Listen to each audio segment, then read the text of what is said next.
ಬೇಡ್ತಿ ವರದಾ ಅಘನಾಶಿನಿ ನೀರಾವರಿ ಯೋಜನೆಯೋ ರಾಜಕೀಯ ಜೂಜಾಟವೋ?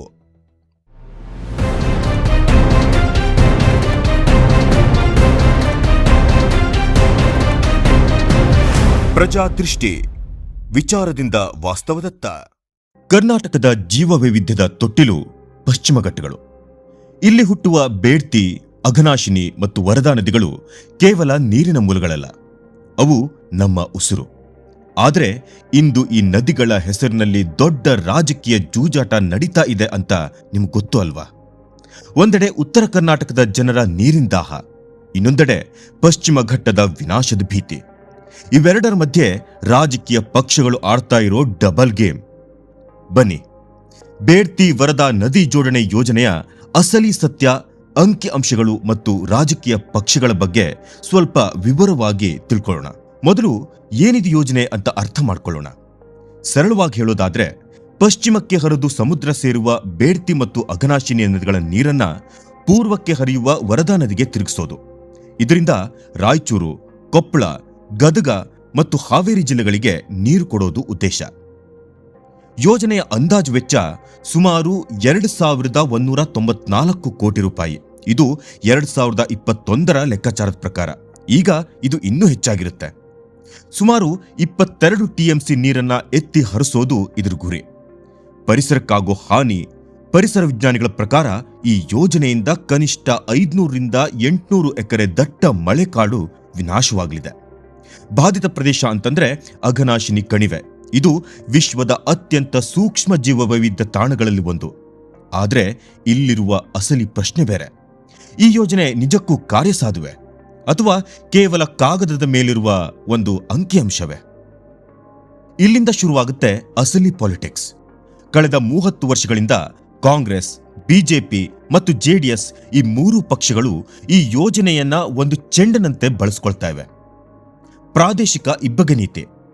ರಾಜಕೀಯ ಪಕ್ಷಗಳಿಗೆ ಒಂದು ವಿಚಿತ್ರ ಕಾಯಿಲೆ ಇದೆ. ಉತ್ತರ ಕರ್ನಾಟಕಕ್ಕೆ ಹೋದಾಗ ಇವರು ನೀರಾವರಿ ಹರಿಕಾರರು.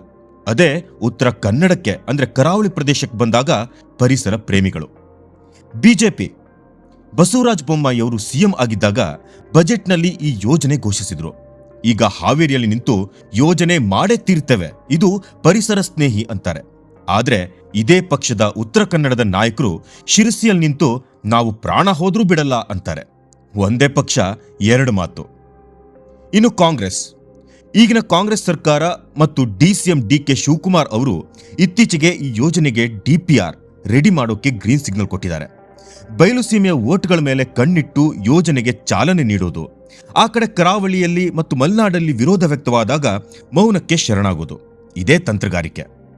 ಗಮನಿಸಿ, ಚುನಾವಣೆ ಹತ್ತಿರ ಬಂದಾಗ್ಲಷ್ಟೇ ಈ ಯೋಜನೆ ಮುನ್ನೆಲೆಗೆ ಬರುತ್ತೆ. ಹಾವೇರಿ ಗದಗ ಭಾಗದಲ್ಲಿ ನೀರು ತರ್ತೀವಿ ಅಂತ ಮತ ಕೇಳ್ತಾರೆ. ಉತ್ತರ ಕನ್ನಡದಲ್ಲಿ ಕಾಡು ಉಳಿಸ್ತೀವಿ ಅಂತ ಮತ ಕೇಳ್ತಾರೆ. ಕೊನೆಗೆ ಉಳಿಯೋದು ಬರೀ DPR ವರದಿಗಳು ಮತ್ತು ಕಾಂಟ್ರಾಕ್ಟ್ಗಳ ಬಿಲ್ ಮಾತ್ರ. ರಾಜಕೀಯ ಬದಿಗಿಡೋಣ. ವಿಜ್ಞಾನ ಏನು ಹೇಳುತ್ತೆ? IISc ವಿಜ್ಞಾನಿಗಳ ಪ್ರಕಾರ ಈ ಯೋಜನೆ ಅವೈಜ್ಞಾನಿಕ. ಯಾಕೆ ಗೊತ್ತಾ? ನೀರಿನ ಲಭ್ಯತೆ ವಿಷಯವಾಗಿ. ಬೇಡ್ತಿ ಮತ್ತು ವರದಾ ನದಿಗಳು ಮಳೆ ಆಧಾರಿತವಾದಂಥದ್ದು. ಬೇಸಿಗೆಯಲ್ಲಿ ಪಶ್ಚಿಮ ಘಟ್ಟದಲ್ಲೇ ನೀರು ಇರೋದಿಲ್ಲ. ಇನ್ನು ಬಯಲುಸೀಮೆಗೆ ಎಲ್ಲಿಂದ ಹರಿಸ್ತಾರೆ? ಇನ್ನು ಭೂಕುಸಿತದ ಭೀತಿ. ಈ ಯೋಜನೆಗಾಗಿ ಸುರಂಗ ಕೊರೆಯುವ ಜಾಗಗಳು ಅತಿ ಸೂಕ್ಷ್ಮ ಪ್ರದೇಶಗಳು. ಈಗಾಗಲೇ ಮಳೆಗಾಲದಲ್ಲಿ ಕೊಡಗು ಮತ್ತು ವಯನಾಡು ರೀತಿಯಲ್ಲಿ ಗುಡ್ಡ ಕುಸಿಯೋದನ್ನ ನಾವು ನೋಡಿದ್ದೇವೆ.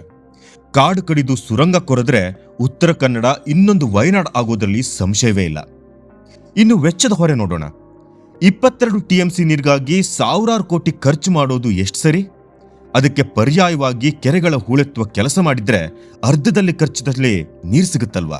ಸ್ನೇಹಿತರೆ, ಬೇಡ್ತಿ ವರದಾ ಯೋಜನೆ ಅನ್ನೋದು ಅಭಿವೃದ್ಧಿ ಹೆಸರಿನಲ್ಲಿ ನಡೀತಿರೋ ಒಂದು ದೊಡ್ಡ ಐವಾಶ್. ಬಯಲು ಸೀಮೆ ಜನರಿಗೆ ಸುಳ್ಳು ಭರವಸೆ ನೀಡಿ ಮಲೆನಾಡಿನ ಜನರ ಬದುಕಿನ ಜೊತೆ ಚೆಲ್ಲಾಟ ಆಡೋದು ನಿಲ್ಬೇಕು. ನಮಗೆ ಬೇಕಿರೋದು ನೀರು ನಿಜ, ಆದ್ರೆ ಅದು ಇನ್ನೊಬ್ಬರ ಬಲಿ ಪಡೆದು ಅಲ್ಲ.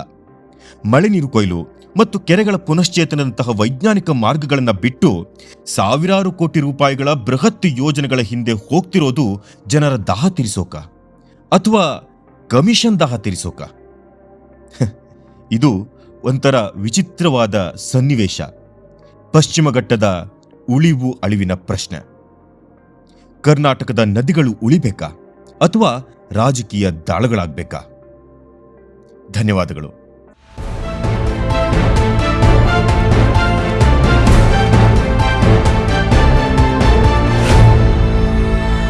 ಇಂತಹ ಮಾಹಿತಿಪೂರ್ಣ ವಿಡಿಯೋಗಳಿಗಾಗಿ ಪ್ರಜಾದೃಷ್ಟಿ ಯೂಟ್ಯೂಬ್ ಚಾನಲ್ ಸಬ್ಸ್ಕ್ರೈಬ್ ಮಾಡಿ, ಲೈಕ್ ಮಾಡಿ, ಶೇರ್ ಮಾಡಿ.